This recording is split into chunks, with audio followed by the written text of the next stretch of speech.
Officials are warning about a couple of new strains of COVID called the flirt strains. One of them, KP2, is now the dominant variant in the U.S. Now, researchers are still learning about KP2, but say it does appear to be highly transmissible. Joining us now to talk about the variants is Dr. Ulysses Wu from Hartford Healthcare. Dr. Wu, as always, we appreciate your time. Let's talk about the symptoms of KP2. How does it present? So the symptoms of KP2 will be very similar to the symptoms of KP1.1 as well as JN1 as well as the previous Omicron variants. And so the symptomatology is actually really not changed. You still may have fevers, you may have chills, you may have congestion, could develop into a cough if you have a pneumonia, but the symptoms really have not changed. Why are they called flirt? Does this stand for something? Yeah, it's an acronym. They're getting much more clever with these, but it really has to. It derives from the mutations in the proteins, and so these are the sites where the mutations have occurred, and that's why they call it flirt. It certainly got our attention, right?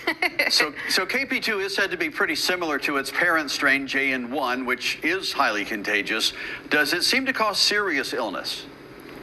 Well, I think it really depends on the patient population. With any of the COVID viruses, they certainly could cause serious illness, really depending on what your comorbid risk factors. The worry with this one is due to the alteration, due to the mutations in the spike protein, what could happen is it could actually become more infective. It may latch onto us a lot easier and may result in more illness, especially those with severe comorbidities. The other worry is that if you have received the vaccine or if you have had COVID recently, it may not provide complete protection. It will still provide some protection, but that is also the other worry, that you may not get complete protection from a vaccine or from a recent illness. That was kind of our next question here, that vaccination rates have really fallen off, and we can say that, as you said, that immunity can wear off too. So if the vaccine might not protect completely against this new variant, do you still think